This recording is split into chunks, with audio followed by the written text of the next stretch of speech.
Reggio Dudes.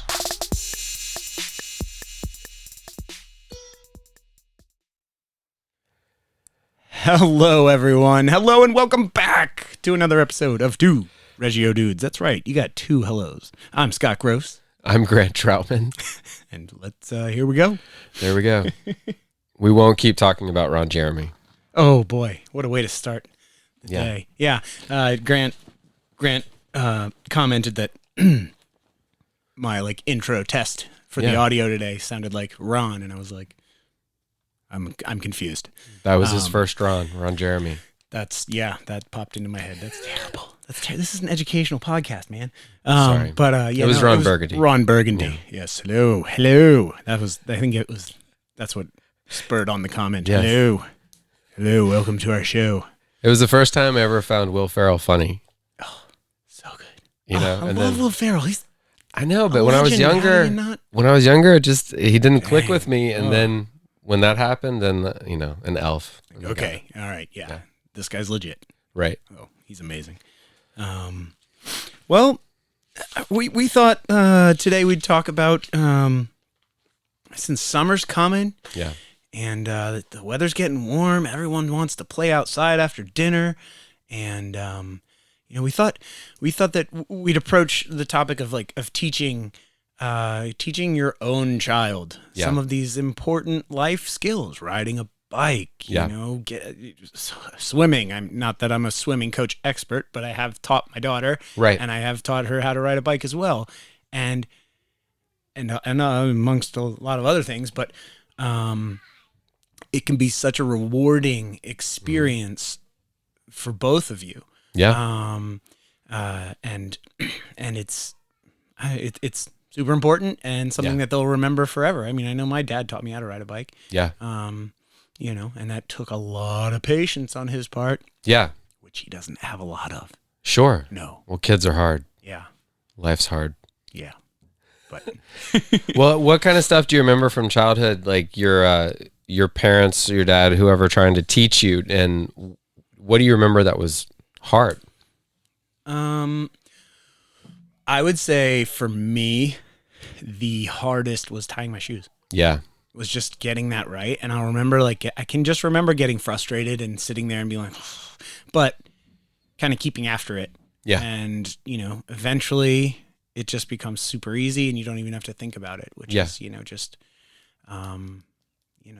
the way difficult things go at the beginning. It's always hard. Right. And that's okay to talk to your kids about it. That look, Yeah. I remember crying because I couldn't get my shoes tied. It took me 10 minutes to get my shoes right. Yeah. I'd have to try over and over and over again. Mm-hmm. So yeah, I mean,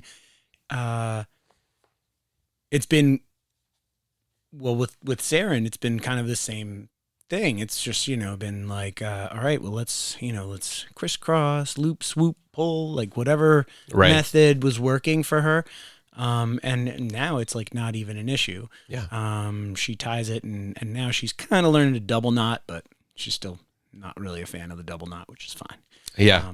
It gets tricky when you're looping the loops together and Yeah. I didn't get there until probably 35. No, the double, I don't know. You never doubled. Okay. Well, no, I think I didn't have long laces till I started wearing boots, and then, I had to double, but then once I did, it was the only way to do it. Yeah. Yeah. What about you? What's something that... shoes was big. I remember that. I think I learned about 6, and I remember the pressure and the frustration and the heat. I remember these emotions and feeling just anger. Oh, 100%. That it was just hard. But it's just one of those things that there's some things that people try to teach you how to do when you're a kid that you're not going to do. Mm-hmm. But then there's some things you're like, okay, I need to know how to do this. And even if you're 5, you're 4, whatever, you have that sense yes. Yeah. Kind of like with potty training. Before 5, there's all these huge milestones that all add up to more excuse me, independence, and empowerment, all of these things, it's once you become potty trained and you have that under control and you level jump, independence wise. Yes. So then tying your shoes, but, things like that, and riding a bike, and a lot of things that are good for survival, Right. Mm-hmm. Like that are just basic parts of being a human and surviving, Right. Yeah. Yeah. That we know they need to know. Mm-hmm. And we also know that they're challenging. So, how do you do that? Yeah. Just even, like other, activities of daily life, ADLs, like, brushing teeth, brushing your hair. I mean, my daughter's got long hair, and, so that's been something that was hard. She, does not like me brushing her hair because I'm not the most gentle. Mm-hmm. You're like Katie. I never want to hurt her, of course, but I always, will snag some kind of tangle, and then it's just and so it's been like, all right, you do it. That's always my like favorite thing when a kid comes up and asks me to do something. I just say, no, you do it. Yeah. Or try. Yeah. Try. If I see you try and it's been really, and you're trying really hard. Yeah. Then I'll step in and help you, like incrementally. Yeah. Not just going to jump in and do it for you. Give those little bits of support along the way. Reflexively say no. I mean, there's very few things a kid can ask you to do that they can't do on their own. Right. So no. There you go. Yeah. And then we could talk about it, but no. Yeah, you do it. Yeah. You'll thank me later. Hey, it's true. It's true. And the same thing can happen in the classroom. I mean, it's the same principles of teaching kids challenging things and knowing how to push and when to push. Mm-hmm. The same thing happens in a classroom. Mm-hmm. Because you can work on all the same stuff in a classroom too. You can, and if you know your kids, like we always say, you can, who can do this skill already. Yeah, and who could be a good mentor or a good, friend. Right. Excuse me, to help. So because whenever you can include peers into like skill acquisition, it's immensely important. Yeah. Because they all have different skills, so they're all just sharing like what they know, so everybody gets to learn from everybody. Mm-hmm. Yep. And they need to see that spectrum of like ability. So like, okay, they're really good at tying their shoes. These three people have no idea what they're doing. Right. These people are where I am. It's like, Yeah. It's part of that community and that tribe that they all help each other. Yeah. What was I? Blowing a bubble was big too. I remember like working on that for a long time. There you go. And then I think I was in like Back to the Future, like eating hot tamales and a cherry Coke and gum when I finally got the bubble, Oh, nice. I was like, I did it. Yeah. Yeah. That's hard to do that. And hey, dude, the motor planning, the proprioception involved with that. It's actually, people don't think about it, about proprioception, which is, proprioception is your sense of where your body is in space. Proprioception starts in the mouth. Yeah. Because you got to know where that food is in your mouth in order to get it down. Yeah. And that also kind of goes hand in hand with toothbrushing as well. Yeah. So, there's that where's the toothbrush in my mouth kind of thing. What teeth have I hit? Which ones haven't I hit? Those important skills. But blowing a bubble, man, that's big time. Because that takes a lot of tongue muscle. Yeah. And figuring out where to put the pressure and where the other pieces of the gum are in the mouth, before you even blow the bubble. Yeah. That's a good one. I didn't even think about that. I was only thinking teeth brushing and flossing, I guess, too. Yeah. Yeah. She said red hots. Hot tamales. No, hot tamales. Those were the best. Yeah. Hot tamales were they're like the little pill shaped ones, right? Yeah. They're jellies, right? You just eat them. Yeah, they're not gum. No, they're a little spicy. Yes. Oh, I remember. Yeah. Like Mike and Ike's. The same with Mike. They're like Mike and that's the one they're like spicy Mike and Ike's. Yeah. Yeah. No, we used to. That just made me have a flashback to camp. This camp I used to go to, they had a pier, and you could go get like a crabbing net like a big stick with a net on the end of it. Yeah. And around the poles of the pier, there would be crabs that would be like hanging out there, blue crabs or whatever they were. Nice. Yeah, I mean, we were like, 8 or 9, and they would give you one red hot, like the little balls. Isn't that what the candies? Remember those? Yeah. They would give you one per crab. We're probably making a killing off the crab business because they got all these kids. Where was this? This was a camp. I don't know if I should say the camp's name. Well, no, what loud. state? Like what location? Is it South Carolina? South or North Carolina on the coast there. Yeah. Yeah. Cool. Yeah, it was crazy. They also used to let us drive motorboats. Like if you had a black band, like swimming band. Yeah. It was cool. Like you were a good enough swimmer that you could just take out a tiny motorboat and just like haul ass around the awesome. water right there. It was like a little, there were buoys you had to stay in or whatever, but yeah, it was like such freedom, and it was great. Do you remember anxiety like before you drove the boat? Like did you have to learn how to drive the boat, or like this was back in 88, 89, so it was like a 5-second tutorial from a counselor. All right, this makes you go fast. This pulls the throttle back. Yeah. Steering wheel is a steering wheel, and have at it. Yeah. It was awesome. Because I think a lot of times as a kid, like, because you want that opportunity and you want to do it, but then you might have these like emotional reactions that are like, for whatever. And you have to get through those so you can have the fun. Yeah. And anxiety with speed. Yeah. Is something I never, ever experienced. Like if I can go fast, I'm going to go fast, and I'm not going to like, right. I'm not anxious about it at all. Because the fun supersedes. That's just the person I am. Yeah. I mean, and like whatever happens from that speed. Yeah. To my body. Yeah. I'm like, whatever. I don't, yeah. At least I used to not plan out, the what ifs. Sure. Because, oh boy, I've crashed on the motorcycle. No, not the motorcycle. Crashed on the mountain bike really hard. Yeah. Broke some trees. Almost broke some ribs. Yeah. Yeah.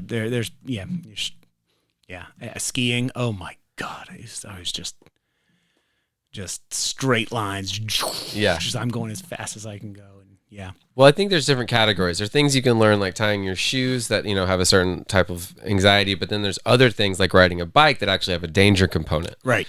So like you definitely have to be aware of that. And same thing in the classroom. Like there's, different categories. So you have to like have the right mindset about like what this is and how we're going to guide the children through this. Right. Because you may have to think about those kinds of emotions. You may have to like think about fear and anxiety when, you're planning on how to teach this. 100%.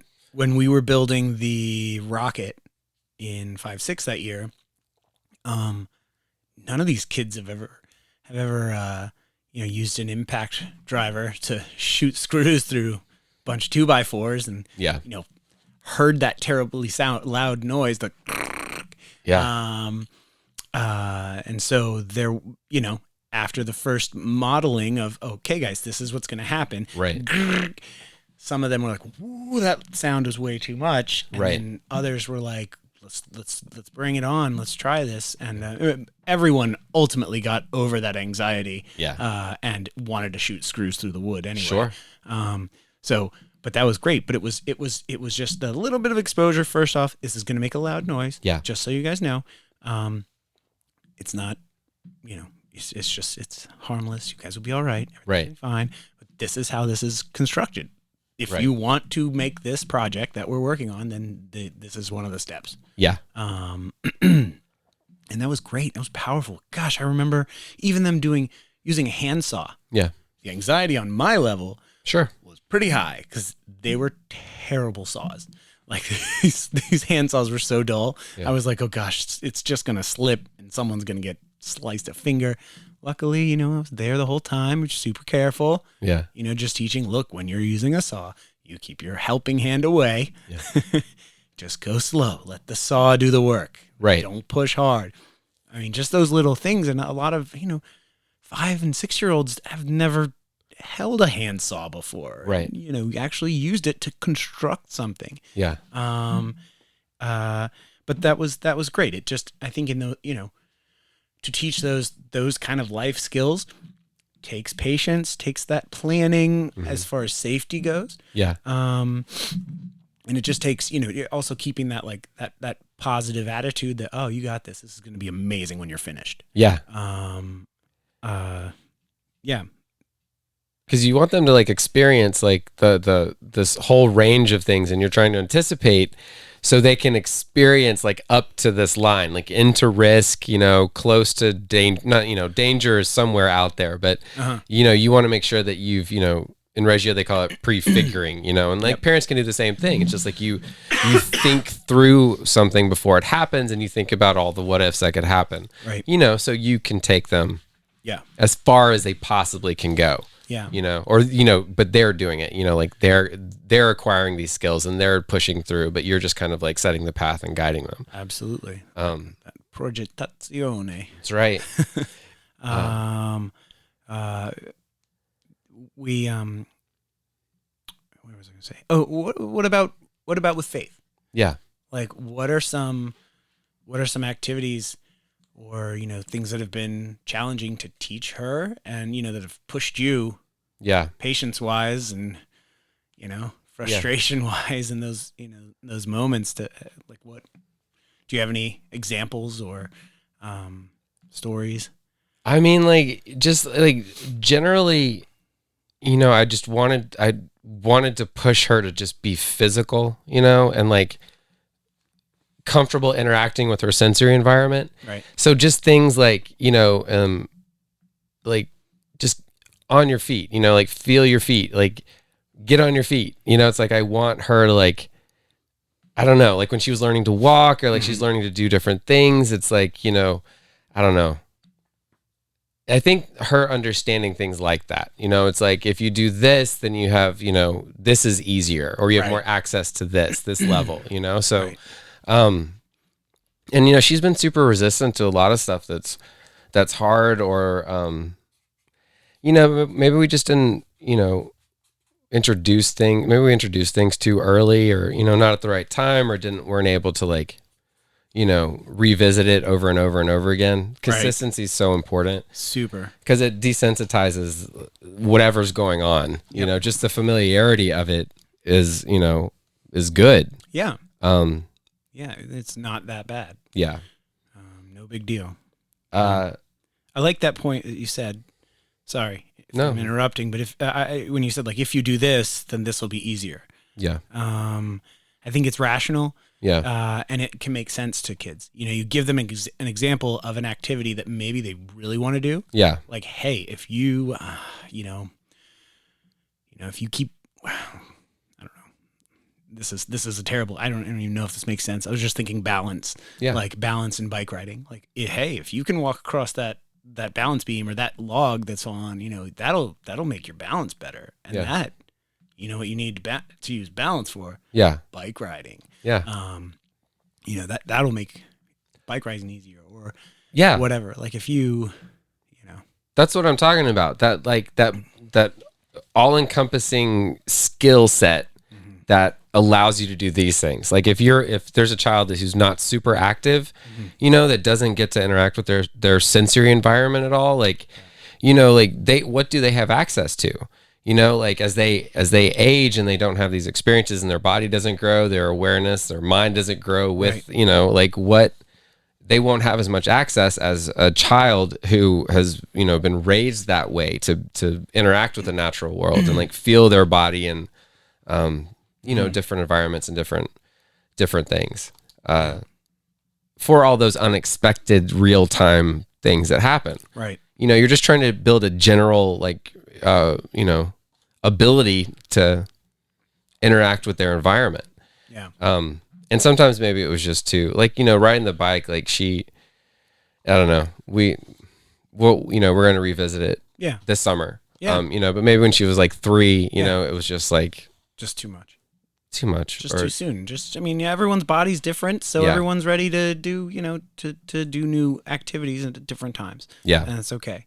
Oh, wow. There's a beautiful cardinal just landed in your bushes. Yeah, right buddy. We got great cardinals. We got great birds. There I go again, getting distracted. like birds. That's all good. And then there's other like philosophies, like, don't push, like your kids will naturally, a lot of times kids naturally find things that they want to do, so it's like, if you encourage those, like whatever it is, like then, because kids need a chance to like something and then to get to explore it freely, right, and like build on their own. And that's not just important for them, but it also, that experience wires their brain for other activities like that. Right. So once they have that awareness that if I have an interest, a passion, and I explore it, or this is how I use teachers or my parents to access more of this for more joy, then I can do that with other things in my life as I grow. But they have to have those experiences and like have an idea about how to build their own learning, so if they hear a friend talk about something, or they see a movie that, they're like, I want to do that. They have that confidence. It's like, their brain's like, I want to do that, instead of their brain being like, oh, I can't do that. Because that happens too. Right. Based on their confidence. Right. So that's fantastic, because that's coming directly from the child. Intrinsically, the desire's there to learn. Yeah. However, like, let's say you're revisiting bike riding. Yeah. There are other ways to make that experience much less stressful for the child and for you. So I always, I'm a big one on humor. So, I would make something silly, like you ride from here to there, and you smush this, whatever I put in the road there for you to smush it. Oh, it's hilarious. We smushed the whatever it is. Yeah. I don't know. Or the same thing with swimming, like at the pool that, we belong to. Like, there was, they have lanes, and they're not like roped off. It's just the black lines on the bottom. Yeah.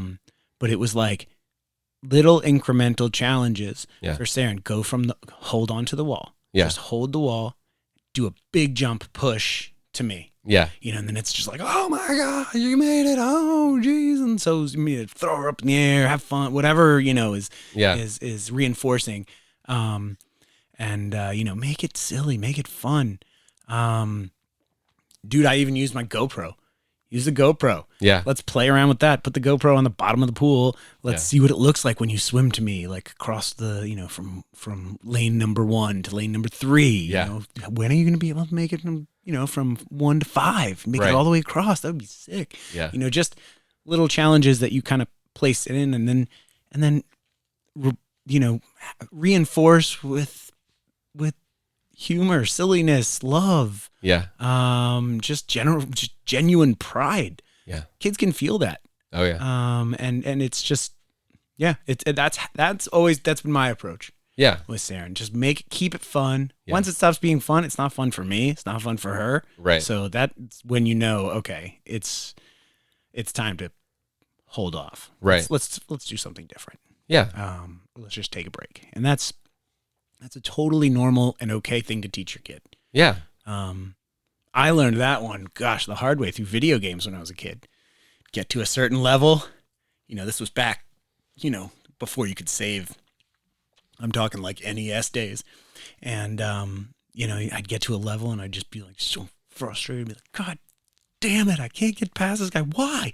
And I would just be so frustrated. And this is like what we worked on today in Superheroes. Is like, I'd get so frustrated that there was not a chance this was ever going to work out. It's not going to happen. I'm too emotional, too pissed off. So, all right, let's save the, 16-letter code or whatever it was, and I'd type it in later, and put the game down for a couple months. Come back, try it again, all of a sudden murder it. Right. Like first try, like, what the hell? Yeah. It's just like, that's an okay thing to take a deep breath, walk away, put down a project, put down a skill you're working on, and try again when you're calm.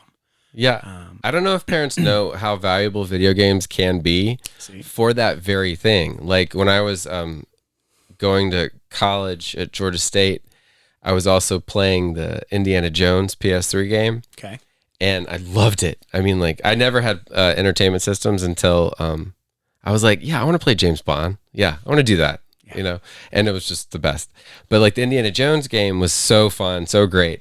But there was this one level where it's like 2 minutes, you know, it's like a short level. It's super fast. And like you're running down this corridor and like the floor is falling, things are, you know, and you don't stop. You know, you just go from point A to point B. You have to make it through. Okay. You know, and so like we know that these kinds of levels, it's like your brain processes what the obstacle is, you know, catalogs them. So when you die, the next time you avoid it. You remember, yeah. Right? It took me 4 days. It's a 2 minute, it's like a 2 minute run. Yeah. It took me 4 days.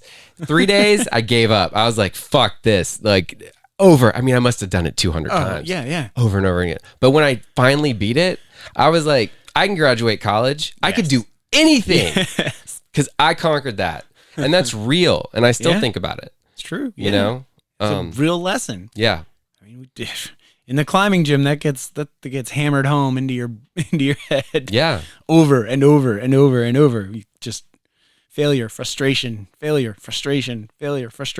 success. Yeah. Holy crap. Right. Yes.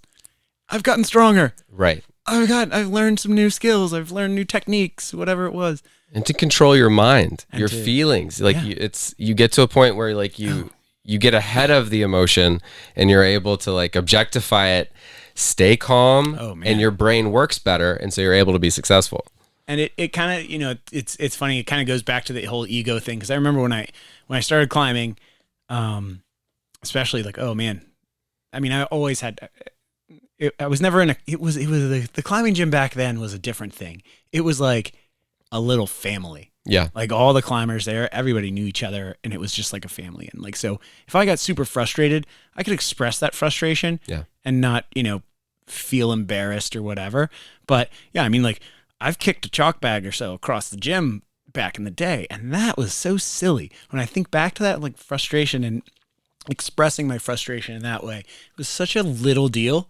Yeah. And to go and just be like, oh, God damn it, son of a bitch, you know, just like, why can't I hold that? And just like, you know, just like, I don't know. And it's funny because like, you'll see that now, like I see that in the climbing gym now, you'll see like, you know, and it's a totally different environment now because there's like so many strangers all around you. You're just like, I have no idea who these people are. But when you see someone whose ego is that big and they are frustrated and they're like, God damn it, you know, and you're just like, whoa, dude, right, settle down. It's okay. Like we've all been there. Yeah. But you know. Yeah, like I don't know, like there. Like if you know, like when Michael Jordan was like practicing, you know, it's like I don't think that he would like, you know, maybe he would, but he just I don't know. It seems like a waste of time to do that. You know, you just go again. It's incredibly inefficient. You conserve the energy. Exactly. Go again. Yeah. You know? Yeah. Just go get a sip of water. Right. Whatever. Come back. Try again. Right. And the same thing can happen with kids. It's like, you know, especially with, you know, the ones that are super emotional and, you know, like run hot. It's like, you know, as their parents or teachers, you know, you have to anticipate them, especially if you're going to push them to do things. Right. You know, accept that about them, love that about them. And then on the front end, like arrange it so that doesn't become a problem. And if they do get hot, then have tools that you can use or have instilled tools in them where they can redirect themselves. Right. So they can stay focused on what's important. Right. You know? And as well as, manage whatever the fear or frustration. Yeah. That's cool. Because it can make you like fear, like anger, and like that side of that kind of like strength can make you feel strong. Like anger can make you feel strong. Yeah. You know? But it's not real. It's not as efficient as energy should be. You know, calm, collected, confident. That's efficient energy, you know, that's where you're going to keep ascending whatever you're doing. Right. You know, anger may like, you know, allow you to float through certain stuff, but it's not going to take you to where you want to be. Yeah. You know? Yeah. Well, it makes me think of like the, what was it? Sports Science or something. They did a study forever ago on it. Do you remember that show, Sports Science? No. I think it was on ESPN or something, but they would, you know, test these theories. And one of the theories was, free throw shooting. It was like, okay, coaching style. All right. We're going to have one coach who yells at you and we're going to see how many out of 10 you make or out of 100, whatever it was. And we have another coach who's encouraging and kind. Yeah. And actually, the one who yelled at the coach or yelled at the player got the best results. Really? Which was interesting because I thought that it would be the opposite, but in a way it kind of makes sense. See, I would tell both coaches to fuck off and just keep shooting until I was good. Yeah. You don't need the coaches. Yeah. You know, you just build the skill. You know, but I understand that. Like, you know. Oh, it's okay. Yeah. So, well, we always get a solid 30 out of that battery. Yeah. Hey, next week we're going to have nonstop video. So that'll be a little better. Awesome. But, yeah, I hope there's some little morsels in there for you guys to take home and nibble on. Yeah. Whatever, I don't know.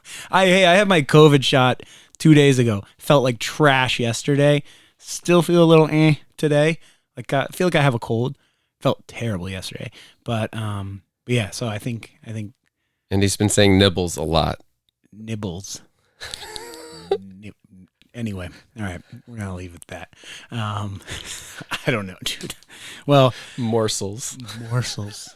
Tiny nuggets. Oh, nuggets. That one's a free flowing. Anyway, ladies and gentlemen, thank you very much for listening. Please visit us at www.awakeneducationllc.com or find us on YouTube. Just search 2, the number 2, Reggio Dudes. That's right. And anywhere else you want to get your podcast, have a listen. Have a lovely week, whatever. And we'll talk to you next week. Bye, everybody. All right. See you.